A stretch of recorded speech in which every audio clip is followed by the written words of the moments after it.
భారతదేశ మధ్యతరగతి ప్రజలు నిజంగా పన్నుల భారంతో ఇబ్బంది పడుతున్నారా? జీతాలు పెరుగుతున్నా సరే వాళ్ల ఆర్థిక పరిస్థితి ఎందుకు మెరుగుపడట్లేదు? ఈరోజు మనం ఈ క్లిష్టమైన ప్రశ్న గురించి లోతుగా చర్చిద్దాం. ఈ చర్చను ఢిల్లీ ముఖ్యమంత్రి అరవింద్ కేజ్రీవాల్ చేసిన ఈ బలమైన వ్యాఖ్యతో మొదలుపెడదాం. ఆయన మాటలు ఈ టాపిక్ ఎంత సీరియస్సో చెప్తున్నాయి.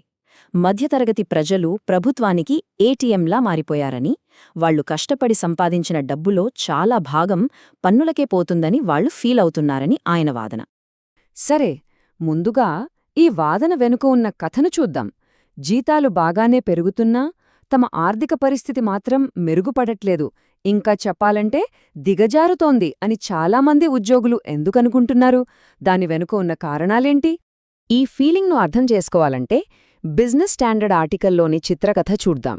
కాగితం మీద చూస్తే ఆమె జీతం బాగా పెరిగినట్లే కనిపిస్తోంది కదా, కాని ద్రవ్యోల్బణం అంటే రోజురోజుకి పెరిగిపోతున్న ధరలు ఆమె కొనుగోలు శక్తిమీద ఎలాంటి ప్రభావం చూపించాయో ఇప్పుడు చూద్దాం. ఈ టేబుల్ అసలు నిజాన్ని బయటపెడుతుంది. చిత్రజీతం 67% పెరిగింది నిజమే, కాని ద్రవ్యోల్బణం వల్ల ఆమె కొనుగోలు శక్తి నిజానికి తగ్గిపోయింది. అదెలాగంటే 2013లో ఆమె సంపాదించిన 30,000 రూపాయల విలువ ఇప్పటి లెక్కల ప్రకారం 54,450 రూపాయలతో సమానం. కాని ఆమె ఇప్పుడు సంపాదిస్తున్నది కేవలం 50,000 మాత్రమే. అంటే జీతం పెరిగినా కొనే శక్తి తగ్గింది. ఇక్కడ మనం తెలుసుకోవాల్సిన విషయమేంటంటే జీతం పెరుగుతున్న సరే ద్రవ్యోల్బణం మనల్ని పేదవాళ్లుగా మార్చేయొచ్చు. చిత్రకథ ఒక్కరిదే కాదు. ఐజేఎస్ఆర్టీ అనే ఒక పరిశోధనా పత్రంలోని ఈ పై చార్ట్ చూస్తే మనకు ఒక క్లియర్ పిక్చర్ వస్తుంది. చూడండి, ఇన్కమ్ ట్యాక్స్ మరియు జీఎస్టీ రెండూ కలిసి ఒక మధ్యతరగతి ఉద్యోగి జీతంలో దాదాపు 45% ఎలా తీసేసుకుంటున్నాయో ఇది చూపిస్తోంది. ఇక పొదుపుకి మిగిలేది కేవలం 15%. ఇది పన్నులు, బడ్జెట్ల మీద ఎంత పెద్ద ప్రభావం చూపిస్తున్నాయో స్పష్టంగా చెప్తోంది. సరే, ఇప్పుడు నాణేనికి రెండో వైపు చూద్దాం.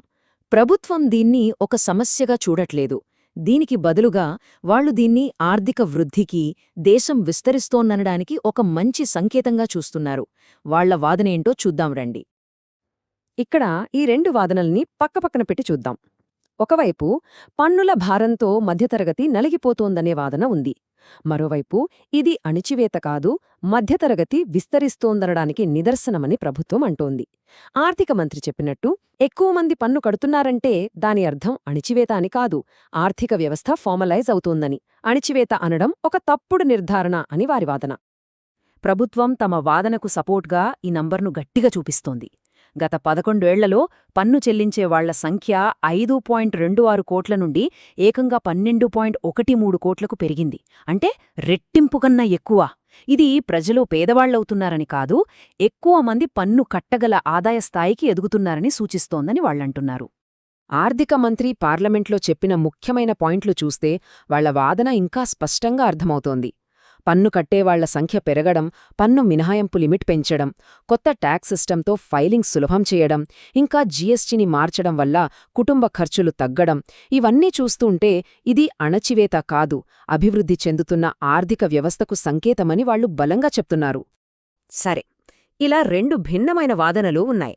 ఇప్పుడు వీటిని పక్కన పెట్టి ఈ సమస్యకు ఏమైనా పరిష్కారాలు ఉన్నాయా, ఏమైనా సంస్కరణలు తీసుకురావచ్చా అనే దానిపై మన దృష్టి పెడదాం. ప్రస్తుత సిస్టమ్ కొంతమందికి అన్యాయంగా అనిపిస్తుంటే గనక దీన్ని అందరికీ సమానంగా మార్చడానికి ఏమైనా మార్గాలున్నాయా? కొన్ని ఆసక్తికరమైన ప్రతిపాదనలున్నాయి. వాటినొకసారి చూద్దాం. ఎంపీ రాఘవ్ చద్దా ఇచ్చిన ఈ ఉదాహరణ చూడండి, చాలా క్లియర్గా ఉంది. ఇక్కడ 2 కుటుంబాల మొత్తం ఆదాయం ఒకటే, 20 లక్షలు. కాని కుటుంబం ఏలో ఇద్దరూ చెరో 10 లక్షలు సంపాదిస్తున్నారు కాబట్టి ట్యాక్స్ మినహాయింపుల వల్ల వాళ్లు ఒక్క రూపాయి కూడా పన్ను కట్టట్లేదు. కాని కుటుంబం బీలో ఒక్కరే 20 లక్షలు సంపాదిస్తున్నందున వాళ్లు దాదాపు 2 లక్షల రూపాయలు పన్ను కట్టాల్సి వస్తోంది. ఒకే ఆదాయం, కాని పన్నులో ఇంత తేడా ఎందుకు? అందుకే జాయింట్ ఫైలింగ్ అనే ఐడియాని ప్రపోజ్ చేస్తున్నారు. బ్యాంక్ బజార్ రిపోర్ట్ నుండి మరికొన్ని కాంక్రీట్ అయిన సిఫార్సులు చూద్దాం. పన్ను స్లాబ్స్ను ద్రవ్యోల్బణానికి తగ్గట్టు మార్చడం, పొదుపు, హెల్త్ ఇన్సూరెన్స్, ఇంకా హోమ్ లోన్ వడ్డీ మీద డిడక్షన్, లిమిట్స్ పెంచడం లాంటివి ఇందులో ఉన్నాయి. ఇవన్నీ మధ్యతరగతికి కాస్త ఊరటనిచ్చేందుకు జరుగుతున్న చర్చలను మనకు చూపిస్తున్నాయి. ఇప్పటిదాకా మనం రెండు వైపులా వాదనలు విన్నాం. కానీ ఇప్పుడు ఈ చర్చకు మరో చాలా ముఖ్యమైన, సంక్లిష్టమైన యాంగిల్ని పరిచయం చేద్దాం. ఇది మనం వాడుతున్న మధ్యతరగతి అనే పదన్నే ప్రశ్నిస్తుంది.